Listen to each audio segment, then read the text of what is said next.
আসসালামু আলাইকুম। গর্ভাবস্থা একজন নারীর জীবনের অন্যতম প্রধান এবং একটি সুন্দর অভিজ্ঞতা। এই সঙ্গে অনেকগুলো অভিজ্ঞতার যে ঢেউ সামলানো জীবনের এই সময় ছাড়া অন্য কোনো সময় হয় বলে মনে হয় না। এবং আপনারা খেয়াল করবেন আশেপাশের কিংবা পরিবারের আচরণও কিন্তু একটু চেঞ্জ হয়ে যায়, অর্থাৎ একটু বেশি ভালো বলে পরিলক্ষিত হয়। জীবনের এই স্বাধীনতা কিংবা স্বাচ্ছন্দ্যতার মধ্যেও কিন্তু মনের মধ্যে উঁকি দেয় একটু দুশ্চিন্তা কি নিয়ে? দুশ্চিন্তা হচ্ছে কি খাবো কি খাবো না। সুধী দর্শক, স্বাস্থ্য সুরক্ষা স্পন্সার্ড বাই গ্লোবাটিক লিমিটেড অনুষ্ঠানে আমি ডাক্তার নূর বাবুসা জাহান আপনাদেরকে স্বাগত জানাচ্ছি। আমাদের আজকের অনুষ্ঠানের বিষয়বস্তু হলো গর্ভাবস্থায় সঠিক খাদ্যাভ্যাস। আর এ নিয়ে আপনারা যে কোনো প্রশ্ন রাখতে পারেন আমাদের স্ক্রিনে দেখানো নাম্বারে অথবা গ্লোবাল টিভি হেলথ ফেসবুক পেজে। আর আপনাদের পরামর্শ দেবেন আমাদের আজকের অতিথি, উনি পুষ্টিবিদ নুসরাত জাহান দীপা। আমাদের আজকের এই ভিন্নধর্মী আয়োজনে আপনারা আশা করি অনেকেই ফোন করবেন এবং আমাদের সাথেই থাকবেন। আসুন আমরা চলে যাই আমাদের আমন্ত্রিত অতিথির কাছে। আপা, আসসালামু আলাইকুম, কেমন আছেন? ওয়ালাইকুম সালাম, আমি ভালো আছি। আপনি কেমন আছেন? আছি আলহামদুলিল্লাহ। আপা, আসলে আমাদের যে এই প্রোগ্রামটা সেটা হচ্ছে মেইনলি স্বাস্থ্যগত প্রোগ্রাম। এখানে আমরা সাধারণত বিভিন্ন রোগবালাই নিয়েই বেশি আলোচনা করে থাকি। তবে আজকে আপনাকে নিয়ে এই প্রোগ্রাম এবং এজন্য আমরা একটু ভিন্ন ধর্মে সাজিয়েছি এবং আজকের এই অনুষ্ঠানটা হবে যেটা নিউট্রিশন অথবা পুষ্টিগত তথ্য নিয়ে আমরা আপনার সাথে আজকে কথা বলবো। তো এই জন্য যে প্রধান যে বিষয়টা যেমন হচ্ছে যে গর্ভাবস্থা, এটা একটা নারীর জীবনে অবশ্যই একটা কাঙ্ক্ষিত একটা অধ্যায় তো আমি বলবই। এবং এই সময় অনেক ধরনের পরিবর্তন আসে এবং এটাকে আমরা আসলে বলি যে এই পরিবর্তনটা নর্মাল। অন্য যে কোনো সময় থেকে কিন্তু এই পরিবর্তনটা নর্মাল। তবে আমরা গর্ভাবস্থাকে সাধারণত 3টা ভাগে ভাগ করি, প্রথম ভাগ, দ্বিতীয় ভাগ এবং তৃতীয় ভাগ। তো প্রবলেম যেটা হয়, যেটা আমরা ডক্টর হিসেবে যেটা বেশি ফেস করি, সেটা হচ্ছে যে প্রথম অধ্যায় অর্থাৎ প্রথম 3 মাসের সময় কিন্তু আমাদের মারা এই খাওয়া নিয়ে অনেক ধরনের প্রবলেমের সম্মুখীন হয়, অনেক ধরনের কোশ্চেন করেন তারা যে কি খাবো কি খাবো না। তো এই জন্যই আজকে আসলে আমার প্রোগ্রামে আপনাকে আমন্ত্রণ জানিয়েছি যে এই বিষয়ে বিস্তারিত আমরা জানবো। তো এই জন্য আমি জানতে চাচ্ছিলাম আসলে যে এই যে বললাম যে গর্ভাবস্থার যে প্রথম অধ্যায়টা, এই সময় আমরা যেটাকে বলি আসলে মর্নিং সিকনেস থাকে, একটু নজিয়া থাকে, ভমিটিং থাকে। তো এই সময় আমাদের মায়েরা মানে কি খেতে পারলে ওনাদের ভালো লাগবে কিংবা খাওয়াটা কতটুকু স্বাস্থ্যকর হবে, এই বিষয়ে একটু বিস্তারিত জানবো। তো প্রথম বাবা আপনাকে এত চমৎকার একটা কোয়েশ্চেন করার জন্য। আসলে মানুষের চেঞ্জটা কিন্তু মানুষ যখন জন্মগ্রহণ করে তখন থেকে কিন্তু তার একটা পরিবর্তন হয় এবং বয়স ভেদে কিন্তু তার পুষ্টির চাহিদাটা পরিবর্তন হয়। কিন্তু গর্ভাবস্থায় একটা মানুষের কিন্তু বিশেষ করে নারীদের ক্ষেত্রে খুব চমৎকার একটা সময় বলা যেতে পারে এবং ওই সময়টাতে কিন্তু পুষ্টির চাহিদাটা অনেক বেশি বেড়ে যায় এবং তখন কিন্তু আমরা একটা স্পেশাল কেয়ার নেবার কথা বলি। সেটা যে শুধুমাত্র গর্ভবতী মা তার নিজের যত্ন নিবে সেটা কিন্তু নয়, আমরা কিন্তু সচেতন হতে বলি পুরো পরিবারকেই। তিনি যদি কর্মজীবী মহিলা হয়ে থাকেন, আমরা কিন্তু অনুরোধ করে থাকি, আমরা কিন্তু রিকোয়েস্ট করে থাকি যে তার কলিগ, তার ফ্রেন্ড সার্কেল, তার ফ্যামিলি থেকে প্রত্যেকটা মানুষ যেন তাকে মানসিকভাবে সাপোর্টটা দেয়। বিকজ এই অধ্যায়টা একটা চমৎকার একটা অধ্যায়, সেই সাথে কিন্তু অনেক সচেতন থাকতে হয়, সেটা খাবারের দিক থেকে, শারীরিকভাবে তিনি সুস্থ আছেন কিনা। সো এই বিষয়গুলোটা টেক কেয়ার করাটা অনেক বেশি গুরুত্বপূর্ণ। এবং আপনি বলছিলেন যে 3টা অধ্যায় থাকে, ফার্স্ট ট্রাইমেস্টার যেটাকে আমরা বলি, সেকেন্ড ট্রাইমেস্টার এবং থার্ড ট্রাইমেস্টার। ফার্স্ট ট্রাইমেস্টারে এটাকে আমরা বলি একটু চ্যালেঞ্জিং, বিকজ ওই সময়টাতে না মা আসলে বুঝতে পারে না, অনেক সময় কোপ আপ করতে পারে না এই পরিবর্তনের সঙ্গে। যেমন একটু বমি বমি ভাব থাকে, একটু মেজাজ খিটখিটে থাকে। এই সমস্ত কারণে দেখা যায় খাওয়ার পরিমাণটা কমে যায়। একটু দেখা যায় যে নতুন যেহেতু একটা অধ্যায় সে পা দিতে যাচ্ছে, একটা টেনশন তার মধ্যে কাজ করে, একটা দুশ্চিন্তা তার মধ্যে কাজ করে। সো এটার এফেক্ট কিন্তু খাবারের উপরে পড়ে। সো এই জন্য আমি বলছিলাম যে পরিবারের কিন্তু এক্ষেত্রে ভূমিকাটা অনেক বেশি গুরুত্বপূর্ণ। আপনি খুব সুন্দর বলেছেন যে পরিবারের ভূমিকা এক্ষেত্রে আদৌ আসলেই অনেক গুরুত্বপূর্ণ। কারণ আমরা যেটা জানি যে মা অথবা শাশুড়ি মা সবাই এবং আছে পরিবারের আরও যারা আছেন তারা কিন্তু এই মায়ের এই খাদ্যাভ্যাস বলেন কিংবা কি খাবে কি খাবে না, এটা নিয়ে ওনারাও আসলে অনেক কিছুই কথা বলেন। এবং সেই সাথে কিন্তু আমি বলেছি যে যদি কোনো গর্ভবতী মা কর্মজীবী থাকে সেক্ষেত্রে কিন্তু তার কলিগদেরও কিন্তু বিশাল একটা ভূমিকা রয়েছে, জি। ফ্রেন্ড সার্কেল যারা রয়েছে তাদেরও কিন্তু একটা বিশাল ভূমিকা রয়েছে। একটা গর্ভবতী মা বা নারী যদি মানসিকভাবে সে ভালো থাকে সে কিন্তু খাওয়া দাওয়া করতে পারবে ঠিক মতো, এবং সেই সাথে কিন্তু সেটার এফেক্টটা পড়বে তার তার গর্ভস্থ শিশুর উপরে। সন্তানের সুতরাং উপরে, একজন জি। মাকে শুধুমাত্র খেলেই হবে না, মানসিকভাবেও কিন্তু সুস্থ থাকতে সুস্থ হবে। থাকতে হবে, খুব সুন্দর বললেন। তো আমাদেরকে যদি একটু পরামর্শ দিতেন যে আসলে এই ফার্স্ট ট্রাইমেস্টারে আমরা কি ধরনের আচ্ছা। খাওয়া খাবো, অ্যাকচুয়ালি কি যে মা যেটা চান সেটাই কি খাবেন নাকি কোনো রেস্ট্রিকশন আছে? প্রথমে আমরা চিন্তা করব যে আমি যেহেতু গর্ভবতী, জি। সো আমি চেষ্টা করব আমার বাচ্চাটাকে কিভাবে আমি ভালো রাখতে পারি এবং সেই সাথে আমি কিভাবে ভালো রাখতে পারি। তো এক্ষেত্রে আমি প্রথমে একটা মিসকনসেপশন নিয়ে একটু কথা বলতে চাই যে আচ্ছা। প্রেগনেন্ট মায়েরা মনে করে অথবা পরিবারের সদস্য যদি আমরা বলি বা আমাদের যে বাংলাদেশের যে প্রেক্ষাপট, আমরা মনে করি যে গর্ভবতী মা মানে হচ্ছে শুধু খেতে হবে, প্রচুর খাও। মায়ের দিক থেকে একটা প্রেশার আসে, পরিবারের অন্যান্য সদস্যদের কাছ থেকে একটা প্রেশার আসে যে প্রচুর পরিমাণে খেতে হবে, কিন্তু আসলে প্রচুর পরিমাণে খাওয়ার কোনো দরকার নেই। আমরা বেসিক্যালি যেটা সাইজ বলে, জি। ফার্স্ট ট্রাইমেস্টার একজন গর্ভবতী মাকে তার যতটুকু হাইট এবং ওয়েট আছে সেই অনুযায়ী যতটুকু ক্যালোরি দরকার তার থেকে মাত্র 10 থেকে 15 কিলো ক্যালোরি গ্রহণ করলেই বেশি কিন্তু খেতে চলে। হবে। তো এই যে আমাদের একটা ভুল ভ্রান্ত ধারণা নিয়ে আমরা আসলে চলাফেরা করছি, এখন পর্যন্ত ওইটাই আমাদের মাথায় আছে যে প্রচুর খাওয়ার খেতে হবে বিষয়টা। আসলে। এবং এই যে আপনি বললেন, খুব সুন্দর একটা কথা তুলে এনেছেন যে প্রচুর খাওয়া, তো এটা তো মায়েরা খেতে পারে না, এক নম্বর কথা। এবং দুই নম্বর কথা হচ্ছে যে ওনারা এসে কমপ্লেনটাই কিন্তু করেন এবং সাথে করে যে নিয়ে আসেন, হাজবেন্ড হতে পারে, মা হতে পারে, যে একেবারে শাশুড়ি, খেতে চায় না। একদমই খেতে চাচ্ছে না, খাচ্ছেই না। এটা কিন্তু অ্যাকচুয়ালি আপনি যেটা বলেছেন যে একটা মানসিক একটা, কিন্তু আমি বলবো যে একটা Pressure। টর্চার কিংবা একটা প্রেশার, যে এমনি উনি খেতে পাচ্ছেন না এবং তার মধ্যে থেকে আশেপাশের মানুষজন আবার খাওয়ার প্রতি প্রেশার দিচ্ছে। তো অ্যাকচুয়ালি উনি তাহলে কি খাবেন? মানে আমরা বেসিক্যালি যে বিষয়টার উপর নজর দিই যে খাবারগুলোর প্রতি, সেটা হচ্ছে খাদ্যের আসছি 6টি খাওয়ার উপাদান। কথা নিয়ে আমরা একটু ফোন কল নিচ্ছি। আসসালামু আলাইকুম দর্শক, কে আছেন আমাদের সাথে? হ্যালো, আসসালামু আলাইকুম। ওয়ালাইকুম আমি আসসালাম। বরিশাল থেকে বলছি। জি, শিউলি। বরিশাল থেকে কে বলছেন? বরিশাল থেকে শিউলি বলছি। আচ্ছা, জি বলুন। যে গর্ভ যখন বাচ্চা কনসেপ্ট করে 2-3 হয়, তখন পানি ব্ল্যাক পানি ছাড়ে, তখন কি করা উচিত? দর্শক, আমি আপনার প্রশ্নটা আসলে বুঝিনি। আপনি কি এখন গর্ভবতী? না, আমার গর্ভবতী না, আমার গর্ভবতী অবস্থা এরকম হয়েছিল, সেজন্য আমি জানতে চাইছিলাম আচ্ছা, কি হয়েছিল? যে যখন 2 মাস বা 2 মাস হয় জি। তখন ব্ল্যাক পানি মানে ভাঙে। আচ্ছা, মাসিকের রাস্তা দিয়ে রক্ত পানির মতন স্রাব যেয়েছিল, তাই তো? হ্যাঁ, হালকা ময়লা পানির মতন ভাঙে। আচ্ছা, সেখানে কি করণীয় আছে আমার? আপনি আপনার কি বাচ্চা কি ডেলিভারি হয়ে গেছে? না, বাচ্চাটা হয়নি, ডাক্তার দেখিয়েছিলাম, তখন আমার বাচ্চাটা এমনি মানে হয়ে গেছে, মানে আপনি ছাড়া দিছে। আচ্ছা, এখন মানে পুষ্টি সম্বন্ধে আপনি কি জানতে চাচ্ছেন? কি খাওয়া দাওয়া করবেন সেরকম কিছু, নাকি যে না, কোনো আমি খাওয়ার বলতে সাথে? চাইছি যে ওই বিষয়ে কি আমি কোনো পদ্ধতি নিতে পারো, কি কি ওষুধ ব্যবহার করতে পারবো বা কি খাওয়া যায়, কি বিষয় কি করলে এই জিনিসটা না হয় সেই জন্য সেটা। আচ্ছা, কি খাবেন কি খাবেন না। আচ্ছা, যে দর্শক, সুন্দর প্রশ্ন করার জন্য ধন্যবাদ, আপনি আমাদের সাথেই থাকুন।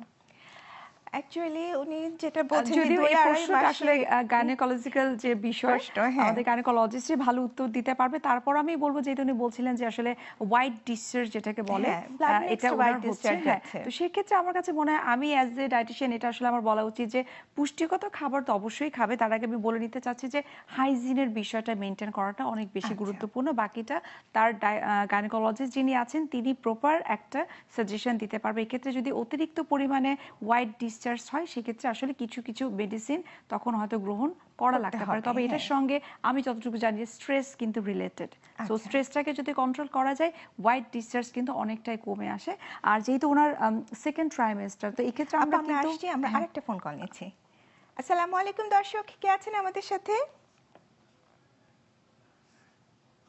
হ্যালো,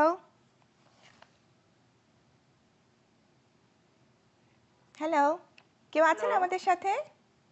হ্যাঁ, আমি ময়মনসিংহ থেকে বলছি। জি বলুন, কে বলছেন? আমার নাম প্রীতি। জি স্মৃতি বলুন। আমি ময়মনসিংহ থেকে বলছি। জি ময়মনসিংহ থেকে বলছেন, বলেন। হ্যাঁ, আমি এখন গর্ভবতী, আমার 9 মাস চলতেছে। এখন আচ্ছা আমার বাথরুমে আর কি একটু সমস্যা হইতেছে। আচ্ছা, মানে কি টয়লেট হচ্ছে না? হ্যাঁ, প্রতিদিন হয় হয় না? মানে অনেক শক্ত, কষা? মানে কষ্ট হয় আর কি। আচ্ছা আচ্ছা, আর বুঝতে এখন পেরেছি। আমার বর্তমানে কি করণীয়? আচ্ছা, ঠিক আছে। এটা আর কিন্তু গ্যাসের একটা প্রবলেম কমন হচ্ছে, একটা বুক জ্বালা প্রবলেম। বুক জ্বালা দর্শক, পোড়া করে। আপনাকে অসংখ্য ধন্যবাদ। আমার মনে হয় খুব কমন একটা প্রবলেম প্রেগনেন্সিতে, জি আসলে কনস্টিপেশন এবং রিকারেন্ট ইউরিন ইনফেকশন সবার মধ্যেই কিন্তু দেখা যায়। উনি যেহেতু বলছিলেন যে কনস্টিপেশনের প্রবলেম এবং একেবারে উনি ডেলিভারের শেষ পর্যায়ে কিন্তু চলে এসেছেন। সো এই টাইমটাতে যদি কনস্টিপেশন হয়, কখনোই আমরা বলি না যে আপনি প্রেশার ক্রিয়েট করে আপনি টয়লেটটাকে করার চেষ্টা করেন। খুব ন্যাচারাল ওয়েতে করাটাই ভালো, কেননা যেহেতু অলরেডি তার 9 মান্থস চলছে। জি এই অবস্থায় আমরা যেটা রিকোয়েস্ট করবো ওনাকে একটু খাওয়ার জন্য, যেমন যে খাবারগুলো খেলে খুব সহজেই সেটা হজম হয়ে যায়, কিন্তু মোটামুটি ধরনের ফাইবার যাতে অবশ্যই যাতে থাকে। যেমন আচ্ছা আমরা এক্ষেত্রে পেঁপেটাকে বলি খাওয়ার জন্য, তবে জি রান্না করা পেঁপে, নট কাঁচা পেঁপে। কারণ আচ্ছা প্রেগনেন্সিতে আমরা কিন্তু কাঁচা পেঁপেটাকে অনেক অ্যাভয়েড করতে বলি। হ্যাঁ, অনেক ধরনের ঝুঁকি থাকে। জি সেক্ষেত্রে আমরা বলি যে কাঁচা পেঁপে না খেয়ে উনি যদি পাকা পেঁপে ফ্রুটস হিসেবে, যদি ডায়াবেটিক পেশেন্ট না হয়ে থাকেন, অথবা কাঁচা পেঁপেটাকে উনি যদি তরকারি হিসেবে ভালো মতো ওয়েল কুকড অবস্থায় যদি উনি খান, তাহলে সেক্ষেত্রে আচ্ছা মনে হয় কনস্টিপেশনের ক্ষেত্রে খুব ভালো কাজ করতে পারে। এক্ষেত্রেও আরো কিছু সবজি অ্যাড করা যেতে পারে, যেমন উনি লাল শাক, কচু শাক, আরো অনেক ধরনের হাই ফাইবার জাতীয় সবজি আচ্ছা আছে, সেগুলো উনি খেতে পারে। তবে খাওয়ার পরে যদি উনি একটু দই খেতে পারে, সেটা কিন্তু চমৎকার কাজ করে, কেননা আচ্ছা দই কিন্তু প্রোবায়োটিক থাকে, এবং এই প্রোবায়োটিক জাতীয় খাবার যাদের গ্যাস্ট্রাইটিসের প্রবলেম রয়েছে, হ্যাঁ উনি যাদের কিন্তু একটু বলেছেন কনস্টিপেশনের যে প্রবলেম রয়েছে, ওনার একটু অ্যাসিডিটি আছে, হ্যাঁ একটু বার্ন অ্যাসিডিটি হচ্ছে। রয়েছে, সো হ্যাঁ এই দইটা কিন্তু তার ক্ষেত্রে মেডিসিনের মতো কাজ করবে। আচ্ছা কনস্টিপেশনের প্রবলেমটাও কমাবে, সেই সাথে কিন্তু আচ্ছা অ্যাসিডিটি যে প্রবলেম রয়েছে সেটা কিন্তু কমে যাবে, কারণ এই টাইমটাতে কিন্তু অনেক ধরনের ক্যালসিয়াম, আয়রন, অনেক ধরনের সাপ্লিমেন্ট গ্রহণ করা গ্রহণ হয়, করা হয়, যেটার জন্য হ্যাঁ কিন্তু কনস্টিপেশন হয়, এবং এটার সাথে রিলেটেড কিন্তু গ্যাস্ট্রাইটিস। সো আমার মনে হয় ইয়োগাট এবং হাই ফাইবার জাতীয় খাবার এবং সেই সাথে পরিমাণ মতো পানি যদি উনি খেতে পারে, আমার মনে হয় সমস্যাটা কিন্তু অনেকটাই কমে যেতে জি। পারে। আপা এই বিষয়ে আমার একটা কোশ্চেন ছিল, খুব সুন্দর, যে দইয়ের যে কথা বললেন, এখন এই দইটা কিভাবে খাবে? মানে কি টক দই খাবে নাকি মিষ্টি দই খাবে? আমরা আসলে প্রেগনেন্সিতে বলেন বা জি নর্মাল যে কোনো মানুষকে আমরা বলি যে আসলে মিষ্টি যত কম খাওয়া যায় ততই কিন্তু ভালো। সাদা আচ্ছা চিনিটাকে আমরা কিন্তু বলে থাকি যেটা হোয়াইট পয়জন। আর আচ্ছা প্রেগনেন্সির ক্ষেত্রে আমরা মাকে আরো বিশেষভাবে সচেতন থাকতে বলি। অনেক সময় দেখা যায় 8 মাস পার হয়ে গেছে, তার হয়তো কোনো ধরনের ব্লাড সুগার রেস করে না, কিন্তু একেবারে শেষ পর্যায়ে হয়তো মাত্র 1 মাস আছে বাচ্চা ডেলিভারি হওয়ার, ঠিক শেষ পর্যায়ে এসে তার দেখা গেল ব্লাড সুগার রেস করলো। তো আচ্ছা, এই সেক্ষেত্রে বিষয়ে আমরা বলি, আরেকটু জানবো। হ্যাঁ, আমরা একটা ফোন কল নিচ্ছি। আসসালামু আলাইকুম দর্শক, কে আছেন আমাদের সাথে? হ্যাঁ, জি আমরা শুনতে পাচ্ছি, নাম বলে প্রশ্নটি করুন। আচ্ছা ঠিক আছে। সরি দর্শক, ফোনটি লাইনটি বিচ্ছিন্ন হয়েছে।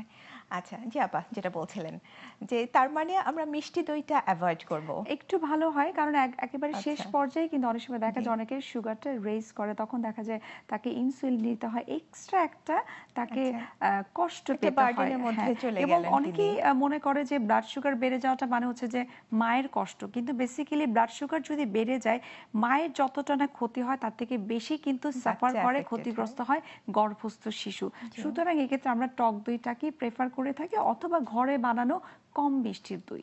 আচ্ছা জি, খুব সুন্দর বললেন। আচ্ছা আপা আরেকটা কথা, জি আমরা আরেকটা ফোন নিচ্ছি। হ্যালো আসসালামু আলাইকুম, কে আছেন আমাদের সাথে? নাম রোগীর নাম হচ্ছে রোমানা। জি রুমানা, বয়স কত? বয়স হলো 20। 20। জি বলুন, কি সমস্যা? সমস্যা হচ্ছে যে 6 মাস পার হয়েছে, কিন্তু খাওয়া দাওয়ার এমন কোনো ইচ্ছা নাই, খাওয়া দাওয়া খেতে অসুবিধা বোধ করে। আচ্ছা আর বাচ্চাটা সঠিকভাবে সুস্বাস্থ্য করতে কি কি করলে ভালো হবে, যেমন পরামর্শ। হাত জি পা ব্যথা করে। জি 6 মাস এখন গর্ভস্থ শিশুর বয়স, তাই তো? এবং খাওয়া দাওয়া হচ্ছে না একেবারেই? ওনার খাওয়া কি দাওয়া খেতে পারে না তেমন। আচ্ছা তেমন খেতে পারছে না, কি খাচ্ছেন উনি তাহলে? মানে কি ধরনের দুধ খান, খাওয়া উনি গ্রহণ করছেন? দুধ খান, মাছ খান, দুধ খাচ্ছে। কিন্তু বমি করে, অতিরিক্ত বমি আচ্ছা। করে। আচ্ছা, তার মানে কি যা খাচ্ছে আপনি বলতে চাচ্ছেন যে সেটাই বমি করে বের করে দিচ্ছে, এরকম কিছু? হ্যাঁ, বমি করে, হ্যাঁ। আচ্ছা, আর ভাত কতটুকু খেতে পারেন? ভাত ও খায়, উপযুক্ত ভাত খায়। আচ্ছা, ভাতটা মোটামুটি ঠিক মতনই খাচ্ছেন। আচ্ছা, আর এর সাথে কোনো ওনার অন্য কোনো সমস্যা আছে কিনা, বিশেষ করে যে টয়লেট প্রতিদিন হচ্ছে কিনা, পেশাবটা ঠিক মতন হচ্ছে হ্যাঁ, কিনা? পায়খানা একদমই হয় না, 2 দিন 3 দিন অন্তর পায়খানা। জি, পায়খানা? আচ্ছা, একটু ইরেগুলার 2 3 দিন হয়। আচ্ছা, আর পেশাব কি ঠিক মতন হচ্ছে? জি? ওনার পেশাব কি ঠিক মতন হয়? হ্যাঁ, হ্যাঁ। আচ্ছা, কোনো পেটে কোনো ব্যথা আছে কি? না, ব্যথা নেই, ব্যথা নেই। আচ্ছা, জি দর্শক, আপনার সুন্দর প্রশ্ন করার জন্য অনেক ধন্যবাদ। আপনি আমাদের সাথেই থাকুন। আচ্ছা, ওনার আপা, প্রশ্নের উত্তরটা আমরা দিচ্ছি। এখন এই একটু এই বিরতিতে প্রবলেমটা যাচ্ছি। হ্যাঁ, বিরতির পরে ইনশাআল্লাহ ওনাদের প্রশ্ন এবং অনেক কথা হবে আপনার সাথে। সুপ্রিয় দর্শক, স্বাস্থ্য সুরক্ষা sponsored by globe biotech limited অনুষ্ঠান থেকে নিয়ে নিচ্ছি ছোট্ট একটি বিরতি। কোথাও যাবেন না, আমাদের সাথেই থাকুন।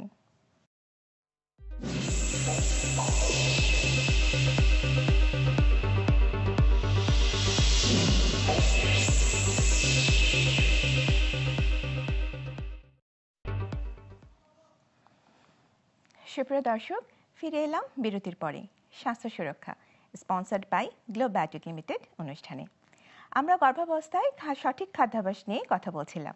আসুন ফিরে যাই আমরা আমাদের মূল আলোচনায়। আপা, বিরতির আগে একজন সচেতন দর্শক হ্যাঁ, উনি আমাদের ফোন প্রশ্ন করে করেছিলেন। জি, বলছিলেন যে ওনার 6 ওয়াইফ মাসের, প্রেগন্যান্ট হ্যাঁ, এবং 6 মাস চলছে এবং উনি খেতে পারছে না, খেতে পারছেন এবং না, ওনার মনে হয় বাউল মুভমেন্টটাও খুব একটা খুব হচ্ছে একটা না। ভালো না। সেই ক্ষেত্রে আমরা আসলে সাজেশন দিব আসলে যে যেটা বলছিলাম যে জি, অতিরিক্ত খাওয়ার বিষয়টা, যে প্রেগন্যান্সি মানে যে বেশি খাওয়ার বিষয়টা, এই কনসেপশন থেকে বের হয়ে আসতে হবে। আচ্ছা, আমরা বেসিক্যালি জোর দিয়ে থাকি যে একজন মা যদি প্রপারলি খেতে না পারে, কিন্তু এনশিওর করতে হবে তার যেন খাদ্যের যে 6টি উপাদান, মাছ, মাংস, দুধ, ডিম, বা আমরা যে ভিটামিনস মিনারেলস যেগুলোর কথা বলে থাকি, পানি, ফ্যাট, গুড ফ্যাট, এগুলো যাতে খাওয়া হয়। এক কথা, একজন মা সারাদিনে যেন একটা ডিম অবশ্যই খায়, দুপুরে আচ্ছা, এবং রাতে যেন তার ফিশ বা চিকেন দুটো যে কোনো একটা, যেটা উনি খেতে পারে। এখানে ফোর্স করার আসলে কিছু নাই, ফোর্স করা যাবে না, বাট চেষ্টা করতে হবে খাবারগুলোর আচ্ছা, মধ্যে যেন একটু ভ্যারিয়েশন নিয়ে আসা যায়, সেটা একটু চেষ্টা করতে হবে। মা যেন অবশ্যই একটু দুধ বা দই খেতে পারে, একটু বাদাম যেন খেতে পারে, একটু ফল যেন খেতে পারে। তবে এক্ষেত্রে আমরা যদি প্রেগনেন্সির প্রথম দিকে কয়েকটা বেসিক টেস্টের মাধ্যমে যদি আমরা জানতে পারি যে ওই মায়ের কোনো থাইরয়েড রিলেটেড প্রবলেম নেই, ওই মায়ের কোনো, টেস্টের কথা আসবো, একটা ফোন হ্যাঁ। কল নিচ্ছি। আসসালামু আলাইকুম দর্শক, কে আছেন আমাদের সাথে? ওয়ালাইকুম আসসালাম। জি, আমি শাকিলা বলতেছিলাম। জি শাকিলা, বলুন। কোত্থেকে বলছেন? জি, নগা থেকে। নওগাঁ থেকে বলছেন, জি বলুন। জি, আমার 6 মাস রানিং প্রেগনেন্সি চলতেছে। আমার আপনি টিভির ভলিউমটা একটু কমিয়ে নেন। জি বলুন। জি, আমার মনে করেন সর্দি আর ঠান্ডাটা লেগেই আছে। এক্ষেত্রে কি ওষুধ খাওয়া যাবে? আচ্ছা, এর জন্য কি খাওয়া খেতে পারছেন না, এরকম কিছু? খাওয়ায় অরুচি জি, হয়েছে কি? ভাত খাওয়াটা তেমন যাচ্ছে না, এমনি আরো অন্য খাবারগুলো খাওয়া যায়, কিন্তু ভাতটা তেমন খেতে পারি না। আচ্ছা, সর্দি অথবা ঠান্ডা লেগেছে, কাশি কাশি আছে নাকি? জি, আচ্ছা, প্রায় হ্যাঁ, 15 দিন ধরে কাশিটা আছে। আচ্ছা, এই ব্যাপারে অবশ্য ঠান্ডার জন্য আপনি আপনার নিকটবর্তী যে গাইনোকোলজিস্ট আছেন ওনার সাথে পরামর্শ করে অবশ্যই ওষুধ খাবেন। ওষুধ অবশ্যই আছে এবং ওষুধ খাওয়া যাবে, খাওয়া যাবে না এমন না। তবে হচ্ছে যে আপনি অবশ্যই পরামর্শ মতন খাবেন। আর খাওয়ার ব্যাপারে আমরা আমাদের অতিথির কাছে চলে যাচ্ছি।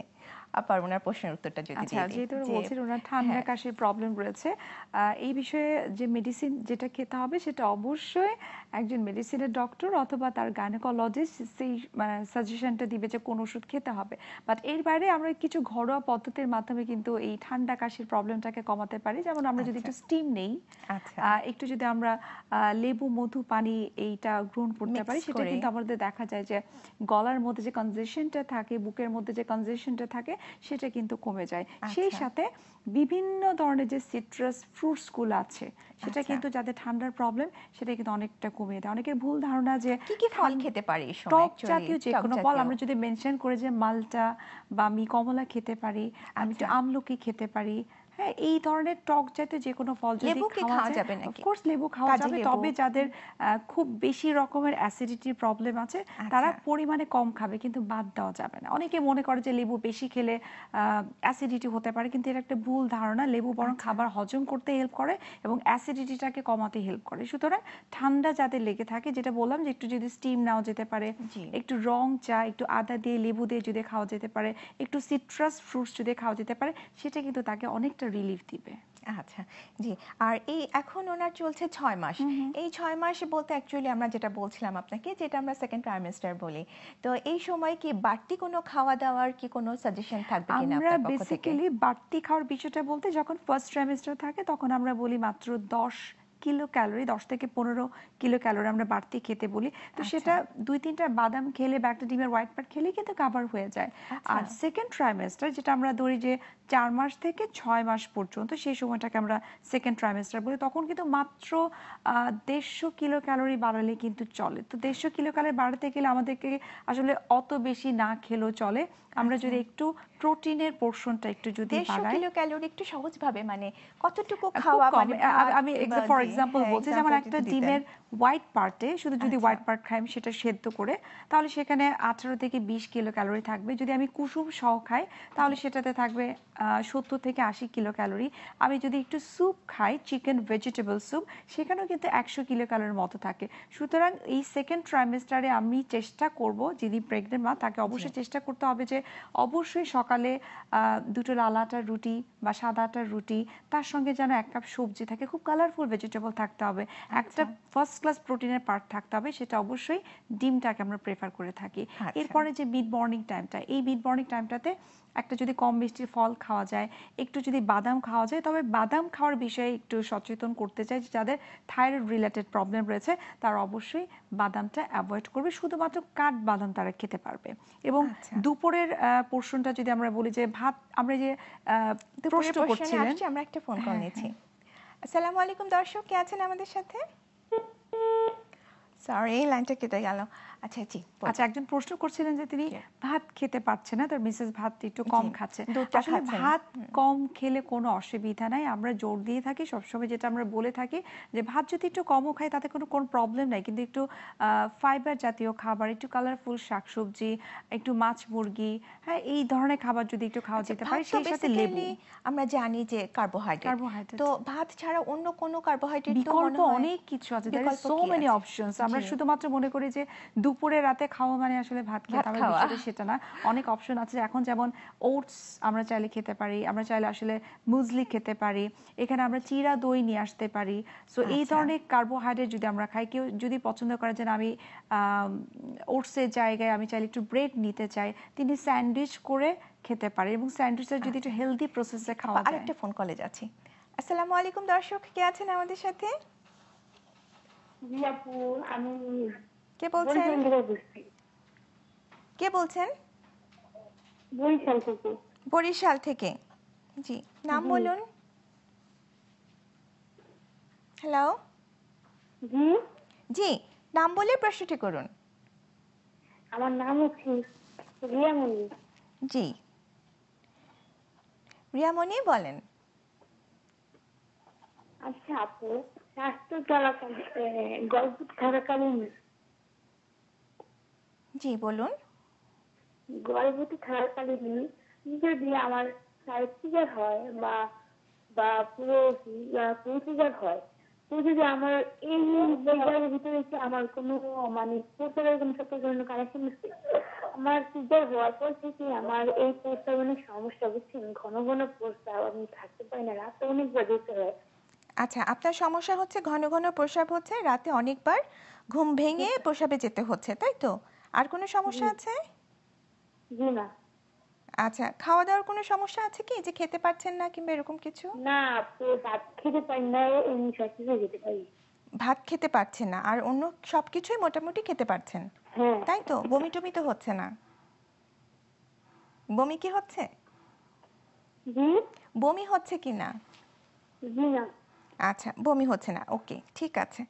আচ্ছা, আপনি আমাদের সাথেই থাকুন। আচ্ছা, আমি খুব অল্প কথাই বলে দিই যে আসলে সবাই যেটি নিয়ে আমরা আসলে কথা বলছিলাম যে প্রেগন্যান্সি মানে সবাই মনে করে অনেক বেশি ভাত খেতে হবে এবং ভাত খেতে পারছে বিকল্প না, কি কি জি। আছে সেটি নিয়ে আমরা কথা আমরা বলছিলাম যে আলোচনা ওটস করছিলাম। অপশন আছে, রুটি অপশন আছে, আমরা একটা হেলদি ওয়েতে কোনো স্যান্ডউইচ আমরা চাইলে খেতে পারি, আমরা মুড়ি খেতে পারি, চিরা দই আমরা খেতে পারি, আচ্ছা। হ্যাঁ, মুসলির অপশন আছে। সো অনেক অপশন কিন্তু আছে। কেউ যদি মনে করে যে আমি একটু নুডলস ভালোবাসি, নুডলস হ্যাঁ। চাইলে খেতে পারে, তবে সেটাকে একটু নিউট্রিয়েন্ট অ্যাড করে, অর্থাৎ একটু সবজি, একটু ডিমের হোয়াইট পার্ট অথবা হোল এগটাও চাইলে দিতে পারে, একটু চিকেন অ্যাড করে, একটু কালারফুল শাকসবজি দিয়ে কিন্তু এই নুডলসটাকে কিন্তু একদম কমপ্লিট একটা মিল হিসেবে কিন্তু চাইলে খেতে পারে। সুতরাং প্রেগনেন্সি মানে যে দুপুরে রাতে ভাত খেতে হবে ওরকম ম্যান্ডেটরি কিছু নাই। আচ্ছা, মানে কোনো কার্বোহাইড্রেট বাধ্যবাধকতা পরিমাপের আসলে পাশাপাশি নাই। যদি শাকসবজি এবং ফার্স্ট ক্লাস প্রোটিনের অপশনটা থাকে তাহলে আমার কাছে মনে হয় যে ডেফিসিয়েন্সির বিষয়টা আসলে কখনোই আসবে না। আচ্ছা, জি আপা খুব সুন্দর বলছিলেন।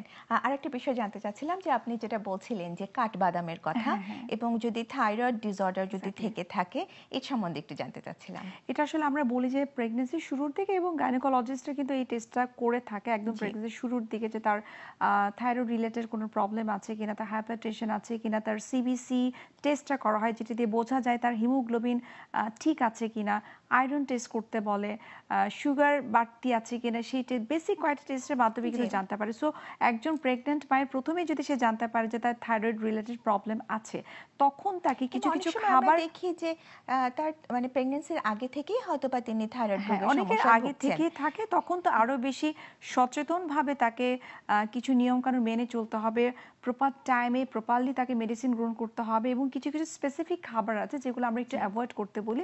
খুব আচ্ছা। ছোট্ট করে যদি বলি, যেমন গ্রিন টি, কাঠবাদাম বাদে বাকি সব ধরনের বাদাম আমরা তাকে অ্যাভয়েড করতে বলি, আমরা আচ্ছা। স্পিনাচ মানে পালং শাকটা আমরা একটু অ্যাভয়েড করতে বলি, এছাড়া ফুলকপি, শাকের মধ্যে কি শুধু হ্যাঁ, পালং হ্যাঁ। শাক, অন্য কোনো পালং শাক শাক কি? ছাড়াও ফুলকপি, বাঁধাকপি, এটাকে আমরা বলি ক্রুশিফেরাস ভেজিটেবল। ফুলকপি আচ্ছা। শীতকালে যে সবজিগুলো জি, জি। সব থেকে বেশি পাওয়া যায়, এই হ্যাঁ। সবজিগুলো আমরা আসলে থাইরয়েডের পেশেন্টদেরকে আমরা একটু কম খেতে বলি, এবং প্রেগনেন্সিতে আচ্ছা। বর্তমানে কিন্তু এখন এটা অনেক বেশি দেখা যাচ্ছে।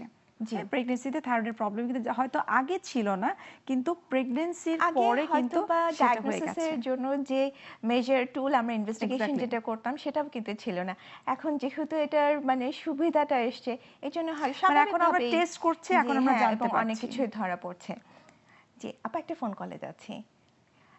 আসসালামু আলাইকুম দর্শক, কে আছেন আমাদের সাথে? হ্যাঁ, ওই যে থাইরয়েডের কথা যেটা বলতেছে সেটা জি দর্শক, আপনার নামটা বলুন প্লিজ। নন প্রেগনেন্সি, হ্যাঁ, যারা বয়স্ক লোক তাদের ব্যাপারেও কি এই বাধা ধরা নিয়মগুলো আছে? এটা আচ্ছা। খাওয়া যাবে না, ওটা খাওয়া যাবে না। আচ্ছা দর্শক, আপনাকে জি, দর্শক, অসংখ্য অসংখ্য ধন্যবাদ, জি। একই বাধা ধরার নিয়ম, মানে স্পেসিফিক কয়েকটা খাবার আছে, এটা সবাইকেই আসলে মেনটেন করতে হয়। সেটা যিনি বলছিলেন যে অ্যাডাল্ট পার্সনদের ক্ষেত্রে একই রকম কিনা, প্রেগনেন্টদের ক্ষেত্রে একই রকম কিনা, বা যারা অ্যাডোলেসেন্ট কিশোরী যারা বা কিশোর যারা রয়েছে সবার ক্ষেত্রে আমরা কমন কয়েকটা বেসিক কয়েকটা জিনিস থাকে আমরা অ্যাভয়েড করতে বলি। তার মধ্যে গ্রিন টি, কাঠবাদাম বাদে বাকি সব ধরনের বাদাম তাকে অ্যাভয়েড করতে বলি। ক্রুশিফেরাস যে ভেজিটেবলগুলো রয়েছে, যেমন ফুলকপি, বাঁধাকপি, তারপর হচ্ছে ব্রোকলি রয়েছে, তার মধ্যে স্পিনাচ রয়েছে, এই কয়েকটা খাবার আমরা অ্যাভয়েড করতে বলি। তার মধ্যে সয় প্রোডাক্ট রয়েছে, স্ট্রবেরি আচ্ছা। রয়েছে, পিয়ার্স রয়েছে। সো এগুলো আমরা এত আসলে খুব বেশি কিছু না, হ্যাঁ। কিন্তু ঘুরে ফিরে 15 থেকে 20 ধরনের খাবার আমরা একটু বলি অ্যাভয়েড করার জন্য, কিন্তু একেবারে আচ্ছা। যে খাওয়া যাবে না তা কিন্তু না। নয়। যদি তিনি এটা- নিয়ন্ত্রণে রাখতে পারেন তাহলে জি। কিন্তু চাইলে 10 থেকে 12 দিনে একবার যদি খান তাতে কিন্তু তাতে খুব কোনো একটা প্রবলেম হওয়ার সমস্যা কথা না। নেই। তবে এই ক্ষেত্রে আমার কথা হচ্ছে যে আপনি অবশ্যই, যদি আপনি জানতে পারেন আপনার থাইরয়েড রিলেটেড প্রবলেম আছে, অবশ্যই একজন এক্সপার্ট ডায়েটিশিয়ানের পরামর্শ নিতে হবে। আচ্ছা, খুব সুন্দর বলেছেন।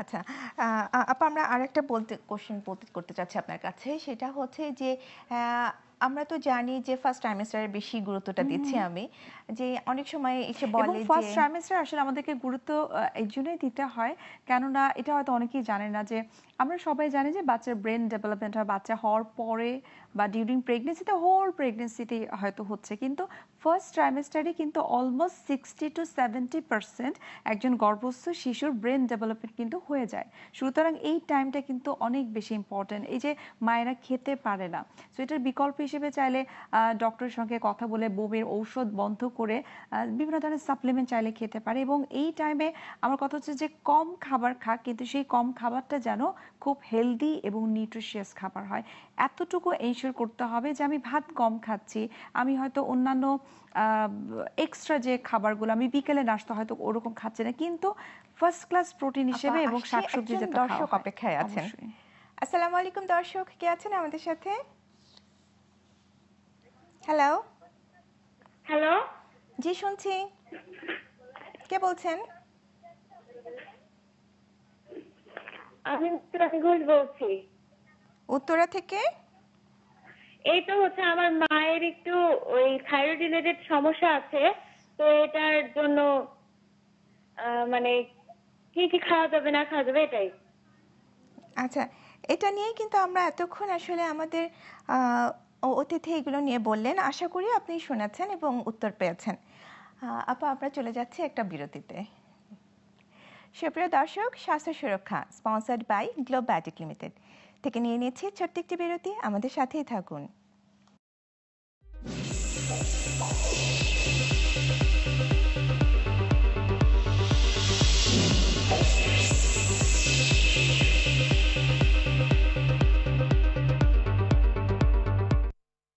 কি ধরনের খাবার খেতে হবে তার আগে আমি বলতে চাই যে প্রেগন্যান্সিতে যেন ডায়াবেটিসটা না হয় সেটার জন্য কিন্তু আচ্ছা, শুরু থেকে একটু কনসাস থাকতে হবে। অবশ্যই আমরা এই বিষয়ে জানবো। আরেকটা ফোন কল নিচ্ছি। আসসালামু আলাইকুম দর্শক, কে আছেন আমাদের সাথে? আর আমার নাম হচ্ছে রুমি, আমি বরিশাল থেকে বলতেছি। জি বলুন। যে আমার এই 1 মাস কি 1.5 মাস 2 মাস হলে প্রচুর বমি থাকে, আর আমি খাইতে পারি না কিছু, প্রায় 8-9 মাস পর্যন্ত এরকমই থাকে। আচ্ছা, যে জিনিসটা 3-4 মাসে সেরে যাওয়ার কথা সেটা আপনার 8 মাস পর্যন্ত স্থায়ী হয়। আচ্ছা, শুধু কি বমি হচ্ছে এই তো? হ্যাঁ, প্রচুর বমি, তো পানিও খাইতে পারি না। পানিও খেতে পারছেন না? আচ্ছা, এরকম সমস্যা কতদিন ধরে এবং তাহলে কি কি খাচ্ছেন আপাতত আপনি? হ্যাঁ, এই সমস্যাটা কতদিন থেকে, মানে পুরা সমস্যাটা প্রেগনেন্ট হওয়ার 2 মাস এরকম। 2 মাসের মধ্যে থেকে এরকম সমস্যা। কি কি খাচ্ছেন এখন আপনি? আমি কিছু খেতে পারতেছি না, পানিও না বা ওই ভাত, কোনো কিছু খেতে পারি না। আচ্ছা আচ্ছা, যে দর্শক আপনি আমাদের সাথেই থাকুন। আচ্ছা, এই প্রবলেমটা না আসলে ঠিক বলবো না যে সবার ক্ষেত্রে হয়ে থাকে, খুব রেয়ারলি অনেকের ক্ষেত্রে যে একেবারেই খেতে পারে না, যেটা আমরা সবাই জানি যে ফার্স্ট ট্রাইমেস্টারে বমির প্রবলেম হয়, নাউশিয়া প্রবলেম হয়, কিন্তু অনেকের ক্ষেত্রে কিন্তু সেটা একদম প্রেগনেন্সির শুরু থেকে বেবি ডেলিভারির আগ পর্যন্ত এই প্রবলেমটা কমনলি থাকে, খুব হতেই রেয়ার। থাকে। বাট এক্ষেত্রে আমি সাজেস্ট করব যে আপনি আপনার গাইনোকোলজিস্টের সাথে একটু কথা বলে, এই যে উনি খেতে পারছেন না, এক্ষেত্রে কিন্তু তার ডেফিসিয়েন্সি দেখা দিতে পারে। মায়ের যদি ডেফিসিয়েন্সি হয় সেক্ষেত্রে অবশ্যই সেটা বাচ্চার উপরে এফেক্ট পড়বে। সো এই ক্ষেত্রে বিভিন্ন ধরনের ভিটামিনস মিনারেলসের সাপ্লিমেন্ট আছে, সেটা উনি গ্রহণ করতে পারে। বাট এর বাইরে আমি কিছু সাজেশন ওনাকে দিতে পারি যে আমরা ট্রেডিশনাল খাবারের বাইরে যদি একটু ভিন্ন ধরনের একটু খাবারের মধ্যে ভ্যারিয়েশন নিয়ে আসতে পারি, সেক্ষেত্রে কিন্তু আমার মনে হয় কিছুটা হলে রুচিটা ফিরে আসতে পারে। যেমন আমরা সকালে সেই রুটিই খেতে হবে, ভাতই খেতে হবে, সেটা না করে চাইলে কিন্তু আমরা একটু চিরা দই আমরা একটু খেতে পারি, আমরা চাইলে একটু স্যান্ডউইচ তৈরি করে আমরা একটু খেতে পারি। যে আপা আসবো, আমরা আরেকটা ফোন কল নিচ্ছি। আসসালামু আলাইকুম দর্শক, কে আছেন আমাদের সাথে? ওয়ালাইকুম সালাম। কে বলছেন? মানিকগঞ্জ থেকে বৃষ্টি বলতেছি। জি বৃষ্টি, বলুন। আমার পেঁপে খাওয়া, ডক্টরে বলছিল যে আমার পেঁপে খাওয়া নিষেধ, কিন্তু আমি পেঁপে খাইছি। আর আমার আর কি রাত হলে অনেকটাই প্রস্রাব বেড়ে যায়, আর 2-1 দিন পর পর টয়লেট হয়। আচ্ছা আচ্ছা দর্শক, আপনি যতটুকু আমরা বুঝলাম আমরা এটাতেই উত্তর দিয়েছি। হ্যাঁ, যে এই পেঁপে পেঁপে খাওয়া নিয়ে কিন্তু আসলে খুব মানে কি বলে যে জল্পনা কল্পনা আছে। যদি আমরা সায়েন্সের কথা বলি, আসলে সায়েন্সে কিন্তু স্পেসিফিক্যালি বলা হয়নি বা কোথাও নেই এরকম কোনো যে পেঁপে খেলে আসলে বাচ্চার কোনো সমস্যা হবে, গর্ভস্থ শিশুর কোনো সমস্যা হবে। তবে পেঁপেতে একটা এনজাইম থাকে যেটা কিন্তু বাচ্চার আসলে ক্ষতি করতে পারে। যেহেতু ফার্স্ট ট্রাইমেস্টারে একমাত্র এই পেঁপেটাকে, কাঁচা পেঁপেটাকে আমরা স্পেশালি একটু অ্যাভয়েড করতে বলি। যে এনজাইমটার কথা বলছিল, অনেক সময় দেখা যায় এই এনজাইমটা গর্ভস্থ শিশুটাকে, মায়ের যে জরায়ু আছে সেখানে আসলে সেট হতে দেয় না। তো এটার জন্য কিন্তু আমরা পুষ্টিবিদ বলেন বা ডাক্তাররা বলেন। পেঁপে নিয়ে আরেকটু কথা শুনবো, হ্যাঁ। একটা ফোন কলে যাচ্ছি। আসসালামু আলাইকুম দর্শক, কে আছেন আমাদের সাথে? হ্যালো। ওয়ালাইকুম আসসালাম। আফা, আমি বরিশাল থেকে বলছি। আমার নাম মোহাম্মদ ইসরাফিল। জি বলুন। আমার পেশেন্ট হচ্ছে আজকে 1 মাস গর্ভবতী, 1 থেকে 1.5 মাস আফা। জি 1 থেকে 1.5 মাস। জি এখন কি সমস্যা? তো সে আপনার তার প্রধান সমস্যা অ্যালার্জি অনেক আগে থেকেই।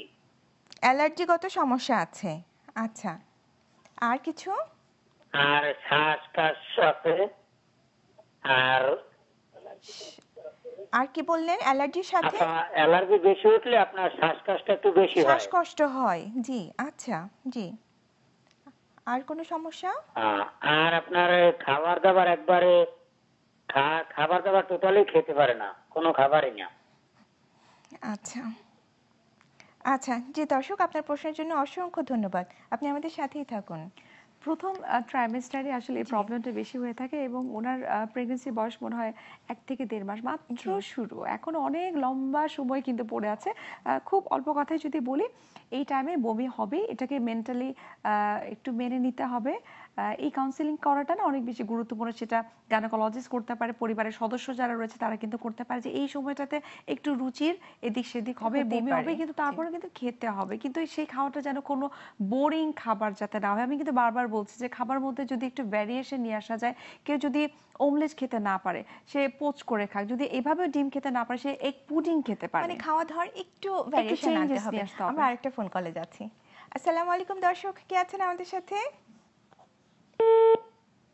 আচ্ছা সরি দর্শক। জি হ্যাঁ, আপা যেমন যেটি বলছিলাম যে যে ওনার আরেকটা সমস্যা যেটা বলছিলেন, ওনার আসলে অ্যালার্জি Allergy এবং problem অ্যালার্জির আছে। জন্য অনেক সময় শ্বাসকষ্ট হয়। সেক্ষেত্রে অবশ্যই ডাক্তারের পরামর্শ অনুযায়ী মেডিসিন গ্রহণ করতে হবে, কারণ প্রেগন্যান্সি একেবারে ভিন্ন একটা জার্নি বলা যেতে ব্যাপার। পারে। এই টাইমে তবে যদি অ্যালার্জি অ্যালার্জির, প্রবলেম থাকে, মানে আপনি কি সাজেস্ট করেন যে অ্যালার্জি যদি থাকে, ইন জেনারেল যদি অ্যালার্জি থাকে, তাহলে আমাদের কি কি আমরা খাওয়াটা কমনলি অ্যাকচুয়ালি কিছু অ্যাভয়েড করা উচিত? কমনলি কিছু আমরা খাবার খেতে নিষেধ করি, যেমন তার মধ্যে প্রথমে যে চিংড়ি জাতীয় খাবার।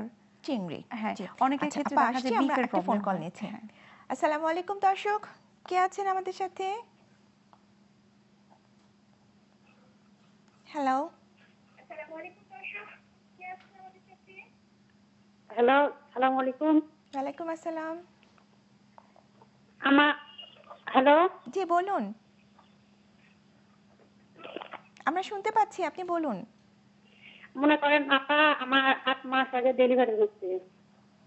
আচ্ছা 8 মাস আগে ডেলিভারি হয়েছে। জি বাচ্চা মারা গেছে 5 ঘন্টা পর। আচ্ছা। জি এর মধ্যে আমি মনে করেন বাচ্চা নেওয়ার চেষ্টা করে, বাচ্চা হচ্ছে না, কোনো সমস্যা? আচ্ছা মাত্র 8 মাস আগে ডেলিভারি হয়েছে, এখন এই 8 মাস যাবত তার মানে আপনি বাচ্চা নেওয়ার জন্য চেষ্টা করছেন, তাই তো? হ্যাঁ। আচ্ছা আচ্ছা জি দর্শক, আপনি কি কোনো ডক্টর দেখিয়েছেন কিনা, অর্থাৎ গাইনোকোলজিস্টের পরামর্শ নিয়েছেন কিনা?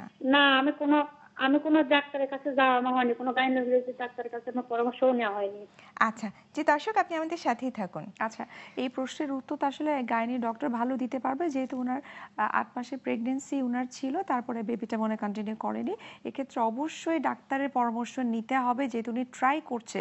সেই ট্রাই করার পেছনে অনেকগুলো বিষয় কিন্তু কাজ করে, যে কী ধরনের ওষুধ উনি খাবে, কেন আসলে মিসক্যারেজের বিষয়টা আসছে। সেক্ষেত্রে আসলে ডাক্তারের পরামর্শ ছাড়া ঘরে বসে আমার কাছে মনে হয় উনি কোনো ভালো সলিউশন পাবে না, এবং একটা সুস্থ শিশু মনে হয় নিয়ে আসতে পারবে না। তবে সেক্ষেত্রে আপা আমি অবশ্যই ডাক্তারের পরামর্শ নিতে অবশ্যই হবে। আপনি যেটা বলছেন দর্শকের জন্য এটাই পরামর্শ থাকবে প্রথমত। আর সেকেন্ড ব্যাপারটা হচ্ছে যে আমি আরেকটা ফোন কল নিয়েছি। আসসালামু আলাইকুম দর্শক, কে আছেন আমাদের সাথে? হ্যালো। আমি রাকিউল বলছিলাম। জি হ্যালো, জি বলুন, আমরা শুনছি। আমার ওয়াইফ প্রেগনেন্ট হয়েছে 6 মাস হলো। জি তো ওনার কি মাদার হরলিক্স খাওয়া হবে? 6 মাস। আচ্ছা মাদার হরলিক্স খাওয়া যাবে কি না? আচ্ছা ঠিক আছে। জি দর্শক, আপনি আমাদের সাথেই থাকুন। আচ্ছা, আমরা আসলে কোনো ব্র্যান্ড নেম নিয়ে সরাসরি তো আসলে বলতে পারি না, বাট আমরা এক কথায় এর আগেও আমি বলেছি যে আমরা সুগারের আইটেমগুলো আমরা একটু কম খেতে বলি। তবে হ্যাঁ, অফকোর্স মাদার হরলিক্স বলেন, বা আমরা ব্র্যান্ড নেমটা আসলে বলাটা উচিত না, বাট কোনো মায়ের যদি নর্মাল খাবারটা খেতে তার অসুবিধা হয়, অফকোর্স তিনি মাদার হরলিক্স খেতে পারেন, বা হরলিক্স টাইপের যে কোনো ধরনের এনার্জি বুস্ট করে ওরকম কিছু চাইলে খেতে পারে, দুধের সঙ্গে মিক্স করে উনি খেতে পারে। এর বাইরে যদি তিনি ডিম খেতে না পারেন, হ্যাঁ, উনি স্যুপ তৈরি করে খেতে পারেন, এগ পুডিং তৈরি করে খেতে পারেন। উনি যদি ভাত খেতে না পারেন, চিনি কম দিয়ে বা চিনি ছাড়া উনি পায়েস তৈরি করে খেতে পারেন, সাগর পায়েস চাইলে উনি খেতে পারেন। সো অনেক কিন্তু অপশন আছে, এবং এটার জন্য কিন্তু আমরা বারবার বলি যে কোনো একজন গর্ভবতী মা যদি খেতে না পারে, তার বমি হচ্ছে, তার যতটুকু বমি হচ্ছে, যতটুকু ক্যালোরি তার চলে যাচ্ছে, ততটুকু ক্যালোরি যদি ফুলফিল না হয়, মা সুস্থ থাকবে না। মা সুস্থ না থাকলে কিন্তু বাচ্চা সুস্থ থাকবে না। সেক্ষেত্রে অবশ্যই গাইনি ডক্টরের পাশাপাশি পুষ্টিবিদের একটা পরামর্শ যদি নেওয়া যায়, একটা ফলো আপ যদি করা যায়, এটা আমরা বলি না যে প্রতি মাসে মাসে নিতে হবে, প্রথম ট্রাইমেস্টার, সেকেন্ড এবং থার্ড ট্রাইমেস্টারে যদি নেওয়া যায়, তাহলে মনে মোটামুটি একটা বেসিক একটা আইডিয়া তার পেয়ে যাবে যে আসলে এই ধরা বাঁধা ভাত, মাছ, মুরগির বাইরে আমরা আসলে আর কি খেতে পারি। আপা খুব সুন্দর বলছিলেন। আমি যেটা আরেকটা জানতে চাচ্ছিলাম, যে ওই যে 8 মাসের বাচ্চা যিনি মারা গেছেন, তো উনি এখন তো অবশ্যই গাইনোকোলজিস্টের পরামর্শ নেবেন, সেটা একটা ব্যাপার। আর আমি যেটা আপনার কাছে জানতে চাচ্ছিলাম, সেটা এই সময় উনি যে পরবর্তী বাচ্চা যাতে এরকম না হয়, সেই বিষয়ে ওনার খাওয়া দাওয়ার মেনুটা যদি একটু বলে দিতেন। খাওয়ার মেনুর ক্ষেত্রে আমি বলবো, যেহেতু ওনার 8 মাসের প্রেগনেন্সি ছিল, ডেফিনেটলি তার ওয়েট কিছুটা হলেও বেড়েছে। সুতরাং নেক্সট বেবির জন্য তাকে প্রিপারেশন নিতে হলে প্রথমে তাকে ওজনটাকে আইডিয়াল বডি ওয়েটের দিকে নিয়ে আসতে হবে, ওজনটাকে তার হাইট অনুযায়ী নিয়ে আসতে হবে। তারপরে হচ্ছে যে কিছু বেসিক কিছু খাবার, যেমন তার যদি হিমোগ্লোবিন কম থাকে সেটা কারেকশন করতে হবে, তার যদি আয়রন কম থাকে সেটা কারেকশন করতে হবে। অনেক সময় দেখা যায় সোডিয়াম কম থাকে, অনেকের ক্ষেত্রে দেখা যায় প্রেশার কম বেশি থাকে। তো এই প্রত্যেকটা বিষয় নিয়ন্ত্রণে নিয়ে আসতে হবে। একটা ফোন কলে যাচ্ছি। আসসালামু আলাইকুম দর্শক, কে আছেন আমাদের সাথে? হ্যালো। আসসালামু আলাইকুম। ওয়ালাইকুম আসসালাম। ওয়া রাহমাতুল্লাহি ওয়া বারাকাতুহু। আমি এখন জানতে চাইছিলাম যে আমি কুমিল্লা থেকে বলছি। জি, কুমিল্লা। আমার তলপেটের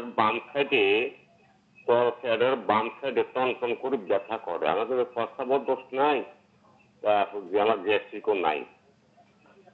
আচ্ছা, আপনার বয়স কত? আমার বয়স হলো 67 বছর।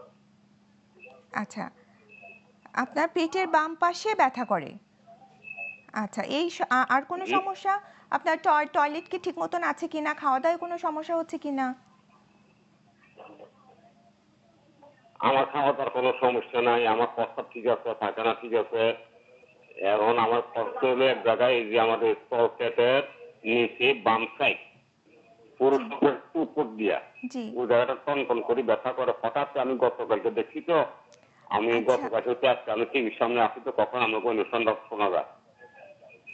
আচ্ছা, জি দর্শক, ঠিক আছে, এটা আসলে আমাদের আজকের বিষয় না, এবং আপনি অবশ্যই একজন অভিজ্ঞ ডক্টরের শরণাপন্ন হবেন।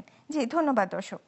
জি হ্যাঁ, আমরা যেটা বলছিলাম, যে আপনি যেটা বলছিলেন যে এখন একটা মানে অর্থাৎ উনি একটা ব্যালেন্সড ডায়েট অবশ্যই খাবেন। আচ্ছা, আরেকটা ব্যাপার যেটা আপা আমি জানতে চাচ্ছিলাম, যে আমাদের কিছু সুপারস্টিশন মানে কুসংস্কার আছে যে ফার্স্ট ট্রাইমেস্টারে, এবং এটা অলরেডি একজন প্রশ্ন করেছেনই, আর কি কি ধরনের যে খাওয়া যাবে না, এরকম কি কোনো নিষেধাজ্ঞা আমরা দিতে পারি কিনা? না, একমাত্র কাঁচা পেঁপের ব্যাপারে আমরা একটু নিষেধাজ্ঞা ঠিক বলবো না, আমরা বলি যে একটু অ্যাভয়েড করাটাই ভালো। যদিও এটা সায়েন্স কিন্তু একেবারে ক্লিয়ারলি কোনো স্টেটমেন্ট দেয়নি যে কাঁচা পেঁপে খেলেই আসলে গর্ভস্থ শিশুর কোনো অসুবিধা হবে, কিন্তু আমরা আসলে সেফ সাইডে থাকার জন্য আমরা বলি যে অ্যাভয়েড করাটাই ভালো। তবে তিনি চাইলে কাঁচা সবজিটাকে তরকারি হিসেবে খুব ভালোভাবে রান্না করে যদি খায় তাহলে কিন্তু পারবে। এবং 4th সেমিস্টার থেকে মানে 4 মাস থেকে 4th মান্থ থেকে কিন্তু চাইলে তিনি পেঁপেটা খেতে পারে, এবং পেঁপেটা যেন কাঁচা অবস্থায় না থাকে, পাকা পেঁপে খুব ভালোভাবে পাকা থাকতে হবে, এবং যদি রান্না করা অবস্থা খায় সেটা যেন খুব ভালোভাবে রান্না করে তিনি যেন। এছাড়া আর কোনো আসলে কুসংস্কার নেই। ওকে, খুব সুন্দর বললেন আপা। আমরা একটা ফোন কল নিচ্ছি। আসসালামু আলাইকুম দর্শক, কে আছেন আমাদের সাথে? হ্যালো, কে বলছেন? গাজীপুর থেকে বলছেন? জি জি, নাম বলে প্রশ্নটি করুন।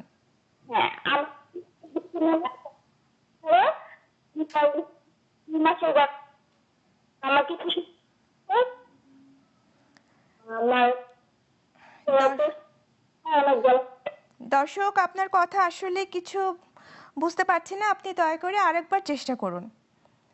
জি আপা আরেকটা জিনিস জানতে চাচ্ছিলাম, যেটা বলতে বলতে আসলে আর শোনা হয়নি, সেটা হচ্ছে প্রেগন্যান্সি ডায়াবেটিসের ব্যাপারটা যদি একটু হ্যাঁ, বলতেন। যেটা আমরা বলছিলাম যে প্রেগন্যান্সি ডায়াবেটিসের যেন না হয় সেজন্য আমরা যদি শুরু থেকে যদি একটু সচেতন থাকি, ওই যে একটা আচ্ছা। বিষয় মাথায় কাজ করে যে প্রেগন্যান্সি মানে প্রচুর খেতে হবে, সো প্রচুর খাওয়ার বিষয়টা মাথা থেকে বাদ দিতে হবে।